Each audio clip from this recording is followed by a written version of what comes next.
Hello class. Class हम लोग आज के इस लेक्चर में डिस्कस करने वाले हैं about terminology used in anatomy.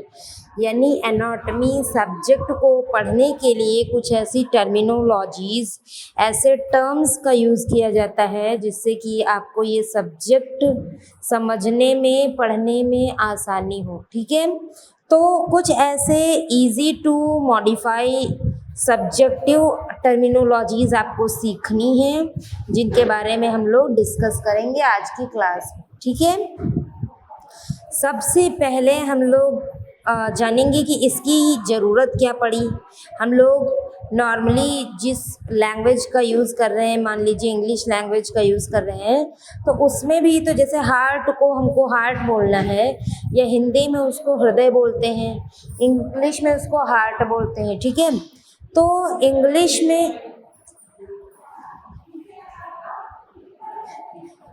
में हम जो यूज़ कर रहे हैं टर्मिनोलॉजीज़, उसको हम वर्ल्ड वाइड यूज़ नहीं कर सकते, क्योंकि देखिए चाइना में इंग्लिश नहीं चलती, वहाँ चाइनीज़ लैंग्वेज चलती, जापान में जापानीज़ चलती है, इंडिया में हिंदी लैंग्वेज चलती है। इसी तरह से अलग अलग जगह पर अलग अलग लैंग्वेज चलती है।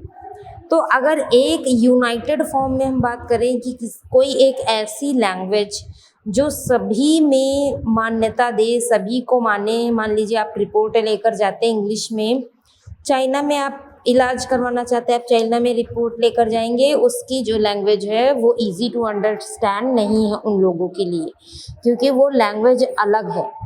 ठीक है, तो इसी वजह से एक अलग से लैंग्वेज से जुड़ी हुई टर्मिनोलॉजीज़ निकाली गई एनाटॉमी के थ्रू, जिनकी हेल्प से आपको अंडरस्टैंड करने में, आपको समझने में आसानी होती है किसी भी टर्मिनोलॉजी को। ठीक है, आप जैसे हार्ट है, हार्ट को ना हार्ट बोलेंगे, ना ही हृदय या फिर दिल, जो भी टर्मिनोलॉजी यूज़ करते हैं आपको नहीं करनी।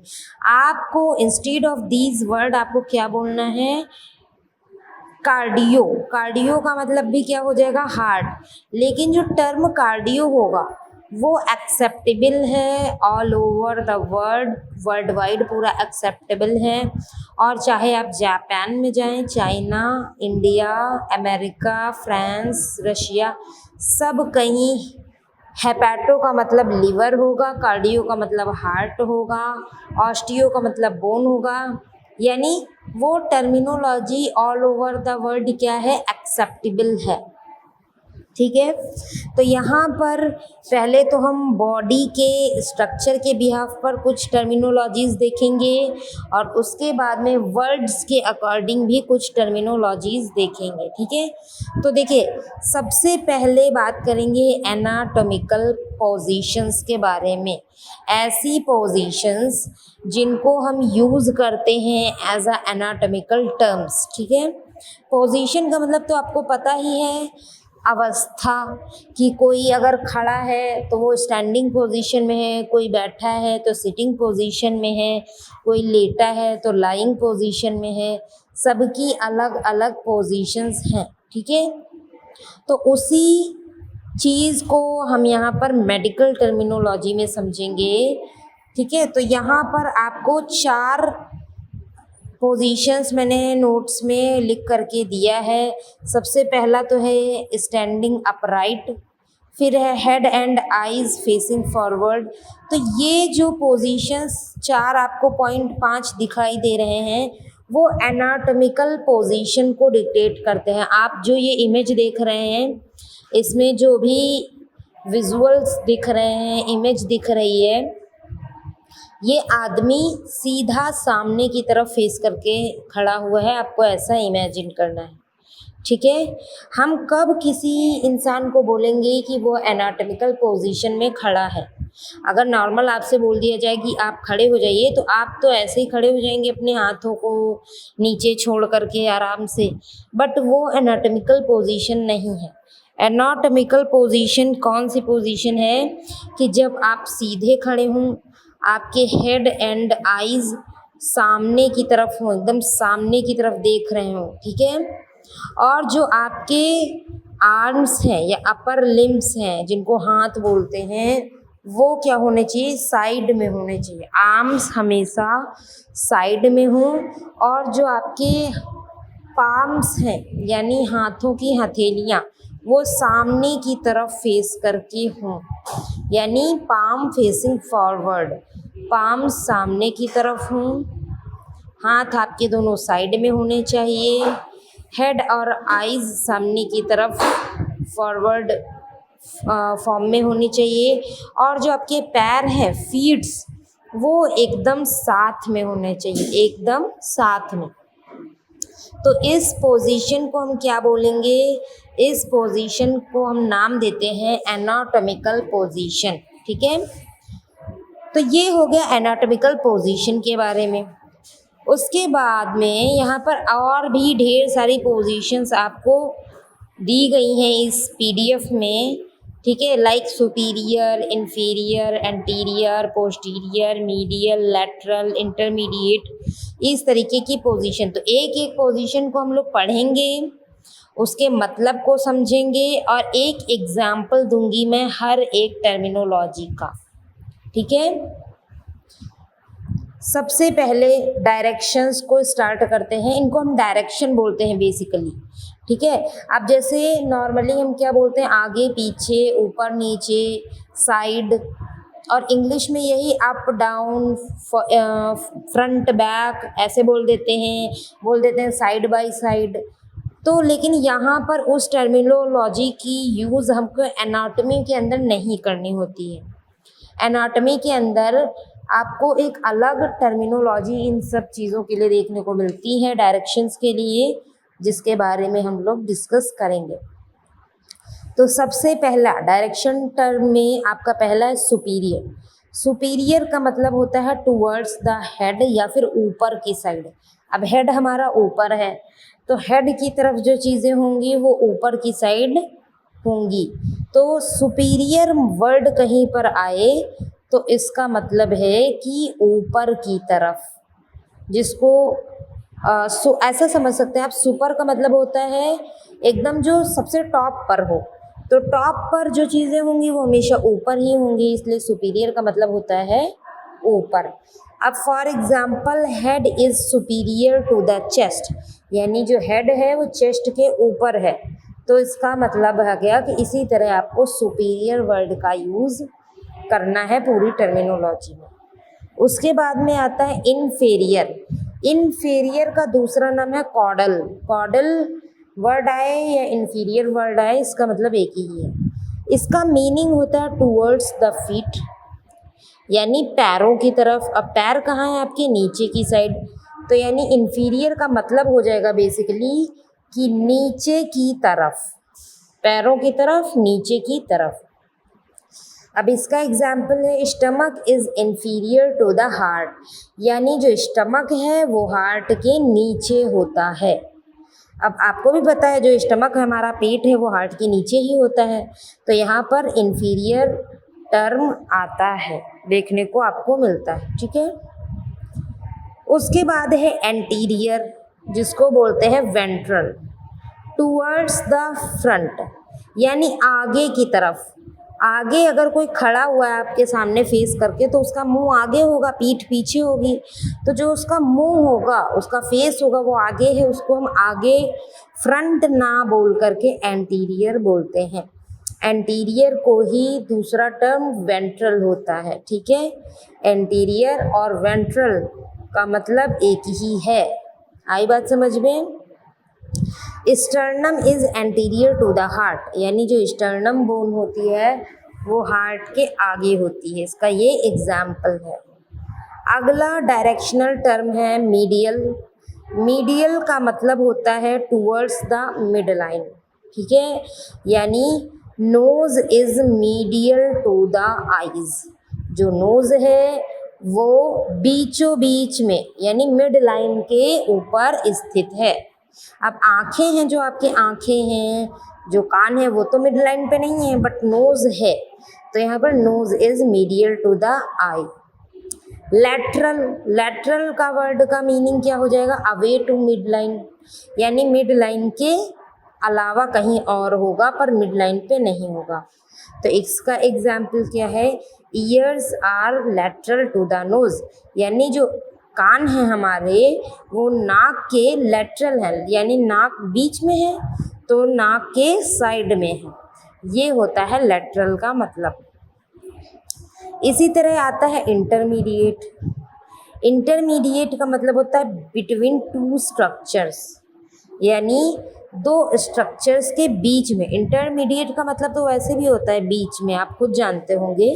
तो यहाँ पर इसका मतलब एनाटॉमी में आ गया कि बिटवीन टू स्ट्रक्चर, यानी दो किसी भी स्ट्रक्चर्स के बीच में।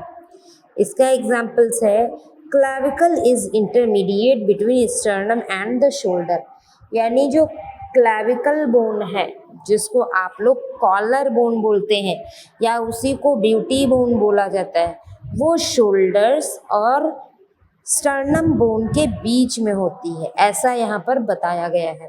ठीक है, तो क्लैविकल क्या हो गई, intermediate between sternum and shoulder. उसके बाद नेक्स्ट आता है आपका प्रॉक्सिमल। प्रॉक्सिमल क्या होता है, नियर टू द ओरिजिन और अटैचमेंट, यानी कि ओरिजिन के पास।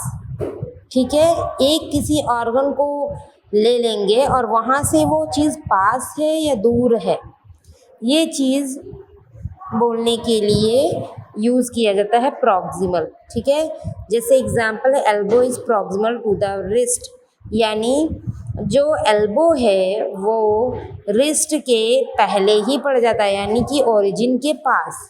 अब ओरिजिन मेनली आप चेस्ट या मिड लाइन को मानते हैं, तो if mid line is origin तो एल्बो क्या है कि रिस्ट की अपेक्षा ज़्यादा ओरिजिन के पास है, ये प्रॉक्सिमल का मतलब होता है। ठीक है, दूसरा इसका अपोजिट होता है डिस्टल। डिस्टल का मतलब होता है दूर, प्रॉक्सिमल का जस्ट उल्टा। ठीक है, जैसे प्रॉक्सिमल का मतलब था पास और डिस्टल का मतलब क्या हो जाएगा, दूर, यानी अवे फ्रॉम द ओरिजिन। जहाँ से ओरिजिन होगी, जो चेस्ट होगा, वहाँ से कौन सी चीज़ कितनी दूर है, इसके बारे में जानेंगे। इसका एग्जाम्पल है fingers are distal to the elbow, यानी अगर देखा जाए तो जो फिंगर्स हैं वो एल्बो के कंपैरिजन में क्या हो जाती हैं, दूर पड़ती हैं, इसको हम लोग डिस्टल बोलेंगे। ओके, तो ये जो डायरेक्शनल टर्म्स हैं वो इसी तरीके से चलते हैं। कुछ और टर्मिनोलॉजीज बची हुई हैं, उनके बारे में भी हम लोग देख लेते हैं। सुपरफिशियल यानी बॉडी सरफेस, बॉडी सरफेस के पास ऊपर ऊपर सुपरफिशियली क्या क्या चीज़ें हैं, तो skin is superficial to muscle, यानी मसल के कंपैरिजन में जो हमारी स्किन है वो ऊपर ऊपर प्रेजेंट है, यानी कि ऊपरी एरिया में प्रेजेंट है। ठीक है, skin is superficial to the muscle. Next है डीप। अब डीप सुपरफिशियल का उल्टा होता है। सुपरफिशियल का मतलब होता है एकदम ऊपर ऊपर, और डीप का मतलब होता है इनसाइड द स्किन, यानी स्किन के कौन सी चीज़ कितनी ज़्यादा गहराई में है, यानी बोन्स।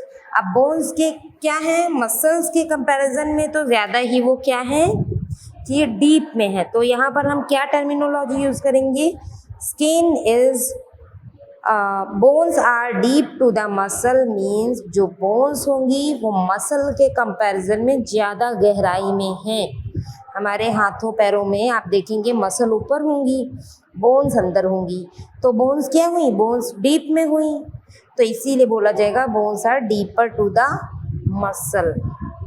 इसी तरह कुछ और हैं दो चार, लाइक इंटरनल, एक्सटर्नल, इप्सिलेटरल, इसके बारे में भी जानते हैं हम लोग। इंटरनल का मतलब होता है इनसाइड द कैविटी, यानी बॉडी कैविटी के कौन सी चीज़ कितना अंदर है, किसी ऑर्गन के कितना अंदर प्रेजेंट है, इसके बारे में बताता है इंटरनल वर्ड। तो इसका क्या एग्जांपल, इंटरनल कैरोटिड आर्टरी। अब जो कैरोटिड आर्टरी, देखो कैरोटिड आर्टरी दो होती हैं, इंटरनल एंड एक्सटर्नल, पर जो इंटरनल है, जो अंदर है, यानी इनसाइड द ऑर्गन है, तो उसको हम क्या नाम रख देंगे, उसका रख देंगे इंटरनल कैरोटिड आर्टरी। उसी तरह से एक्सटर्नल होता है। एक्सटर्नल कैरोटिड आर्टरी या एक्सटर्नल ईयर यानी बाहर की तरफ निकला हुआ। कोई भी चीज़ कितनी बाहर की तरफ प्रेजेंट है ये बताता है external. Outside of the organ यानी बाहर की तरफ निकला। अब जैसे हमारा एक्सटर्नल ईयर है वो क्या है, वो बाहर निकला हुआ है, और जो इंटरनल ईयर है वो अंदर है। तो बाहर और अंदर का यहाँ पर सिर्फ फर्क है। इसी तरह नेक्स्ट आता है आपका इप्सीलेटरल। इप्सीलेटरल का मतलब होता है same side of the body. कोई ऐसी चीज़ जो बॉडी के दोनों तरफ हो। अब जैसे राइट आर्म और राइट लेग या लेफ्ट लेग लेफ्ट आर्म, इस तरीके से देखें तो जो चीज़ एक तरफ है उसके अपोजिट वाली चीज़ उसके दूसरे तरफ है। और नीचे अगर जाए पैर तो वो भी इसी तरह से है कि एक तरफ एक पैर है, एक तरफ एक पैर है, तो वो आपस में क्या हो जाते हैं, वो हो जाते हैं इप्सीलेटरल।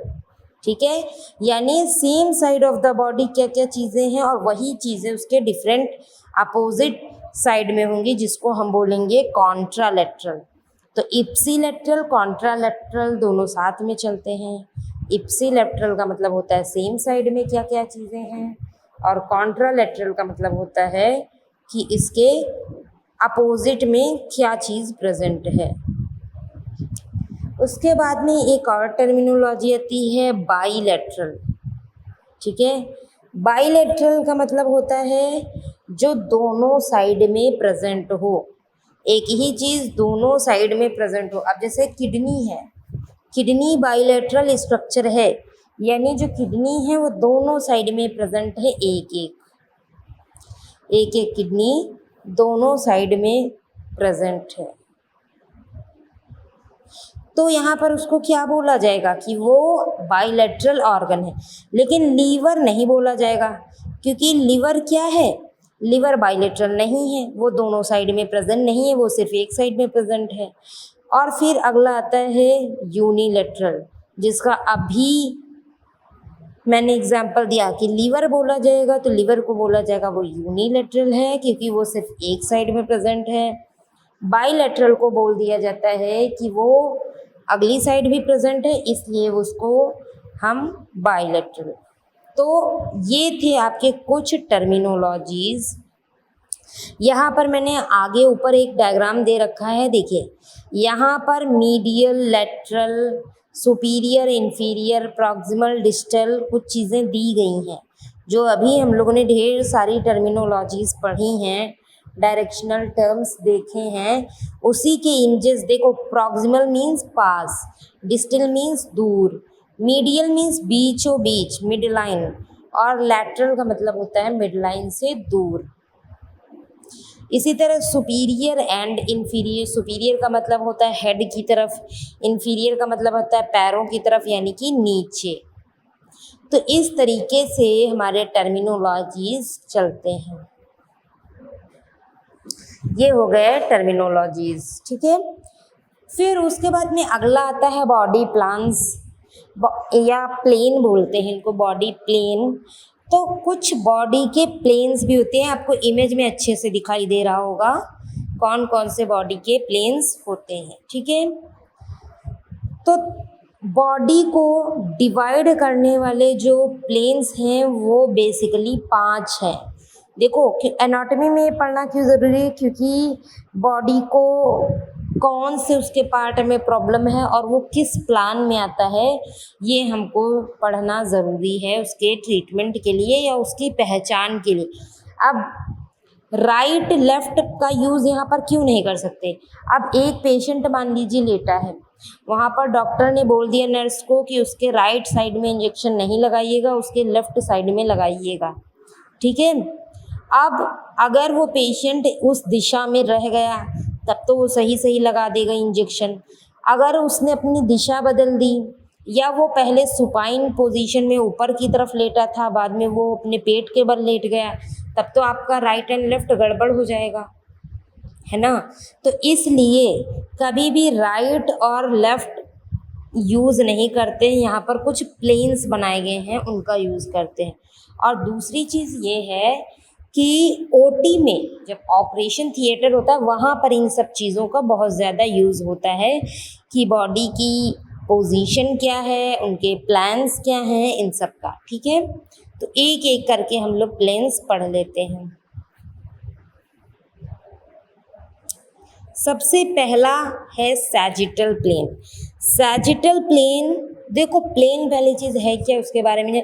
प्लेन वो एक एक्सिस है जो कि बॉडी को बीच से बांटेगा। अब चाहे वो बीचों बीच से बांटे, चाहे वो ऊपर नीचे दो अलग अलग बांटे, चाहे वो आगे पीछे करके बांटे, तो इस तरीके से जो बॉडी को बांटे, डिवाइड करे, उसको बोलते हैं प्लान। सबसे पहले कौन सा प्लेन पड़ता है? सैजिटल।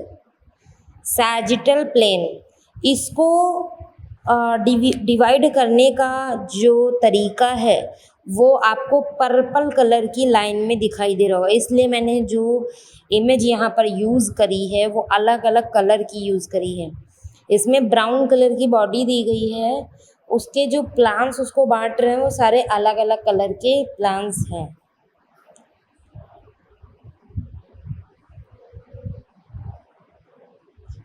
जो वेरी फर्स्ट है वो सैजिटल प्लान है। ठीक है, सैजिटल प्लान है जो कि बॉडी को राइट एंड लेफ्ट पार्ट में बांटता है। देखो बीचों बीच से बांट रहा है, पर्पल वाला आप देख पा रहे हो, बीचों बीच से।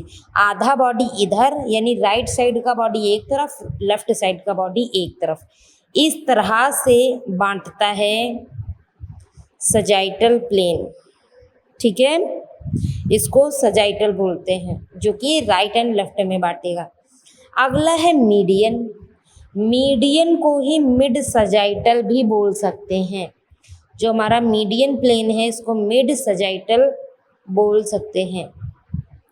अब देखो सैजिटल तो कहीं पर से भी बांट सकता था बॉडी को, पर वो बांटेगा राइट एंड लेफ्ट में ही, पर वो कहीं पर से भी बांट सकता था, बीचों बीच से ना बांट कर थोड़ा राइट से बांट दिया, थोड़ा लेफ्ट से। बट जो मिड सैजिटल प्लान होगा वो बॉडी को एकदम बीचों बीच से बांटेगा। ठीक है, यानी बिल्कुल बीचों बीच से, वो हो जाएगा मिड सैजिटल प्लान। अगला रहता है हमारा कोरोनल। कोरोनल प्लान को ही फ्रंटल प्लान बोलते हैं। ठीक है, फ्रंटल प्लेन। फ्रंटल प्लेन या फिर कोरोनल प्लेन में क्या डिवाइड करता है बॉडी को एंटीरियर एंड पोस्टीरियर पार्ट्स में। एंटीरियर का मतलब आगे और पोस्टीरियर का मतलब पीछे। ग्रीन कलर का दिख रहा है, जो प्लान आपको ग्रीन कलर का दिख रहा है वही कोरोनल है, और वो बॉडी को आगे की तरफ पीछे की तरफ यानी बीच से बांटेगा, बट वो आगे और पीछे दो पार्ट में काटेगा बॉडी को। ठीक है, आगे अलग पीछे अलग करेगा, इसको बोलते हैं कोरोनल प्लान। उसके बाद में आता है ट्रांसवर्स प्लान। ट्रांसवर्स प्लान का दूसरा नाम है हॉरिजॉन्टल प्लेन। अब ये क्या करता है, ये बॉडी को सुपीरियर एंड इन्फीरियर पार्ट में बांटता है। सुपीरियर का मतलब ऊपर और इन्फीरियर का मतलब नीचे, यानी ऊपर और नीचे दो पार्ट्स में बांटता है। और जो सुपीरियर पोर्शन होता है उसमें हेड वगैरह आते हैं, जो इन्फीरियर पोर्शन होता है उसमें लेग्स आते हैं। तो बेसिकली ये हेड वाले बीच से बांटेगा, यानी पेट वाले रीजन से बांटेगा, आधी बॉडी ऊपर आधी बॉडी नीचे, इसको बोलेंगे ट्रांसवर्स प्लान। और ये जो आपको येलो कलर का दिख रहा है, जो आपको येलो कलर का दिख रहा है वो ट्रांसवर्स प्लान है। ठीक है, येलो कलर का दिखने वाला। एक और आपका बचा हुआ है जिसका नाम है ऑब्लिक प्लान। ऑब्लिक प्लान क्या है, वो बॉडी को एक एंगल से बांटेगा, तिरछा तिरछा, यानी जब वो काटेगा बीच से तो आपका राइट लेग से, जैसे नीचे से उठेगा तो राइट लेग से लेकर के लेफ्ट आर्म की तरफ जाएगा, यानी वो बॉडी को तिरछा तिरछा बांटेगा, उसको हम क्या बोलते हैं, ऑब्लिक प्लान। वैसे ऑब्लिक टर्म जहाँ पर भी आता है वो तिरछा के लिए यूज़ किया जा रहा है, तिरछा। ठीक है, तो इस तरह से जो बॉडी है वो डिवाइड की जाती है एनाटॉमी के अंदर। जिसमें आपके अलग अलग प्लेन्स हैं, sagittal, median, coronal, transverse, oblique. ठीक है, तो आज की क्लास में हम लोगों ने कुछ नॉमेनक्लेचर्स पढ़े। ठीक है, बॉडी के प्लेन्स पढ़े, अभी और भी चीज़ें पढ़नी हैं, जैसे बॉडी एक्सिस, बॉडी कैविटीज़, कुछ बॉडी के रीजन्स, कुछ एनाटॉमिकल ऑब्जर्वेशंस और फिर ढेर सारे एनाटॉमिकल टर्म्स। ठीक है, तो इसके बारे में हम लोग डिस्कस करेंगे हमारे नेक्स्ट क्लास में। ठीक है, तो आपके एनाटॉमिकल पोजीशन, टर्मिनोलॉजी और जो शॉर्ट फॉर्म में टर्म्स दिए गए होते हैं और बॉडी प्लान्स, ये सब आपको पढ़ना ज़रूरी है एनाटॉमी सीखने के लिए, क्योंकि इन सब टर्म्स की यूज़ पूरे एनाटॉमी सब्जेक्ट में बार बार होती रहेगी। जब भी हम लीवर पढ़ेंगे, किडनी पढ़ेंगे, हार्ट, ब्रेन, कुछ भी पढ़ेंगे तो वहाँ पर इन सारे टर्मिनोलॉजीज़ की यूज़ होगी। इसलिए यहाँ पर मैं आपको ये सारी चीज़ें पहले ही बताए दे रही हूँ, ताकि हम लोग जब सब सिलेबस स्टार्ट करें तो आपको प्रॉब्लम ना हो। तो आज की क्लास को यहीं तक रखते हैं। आई होप कि आपको क्लास समझ में आई होगी।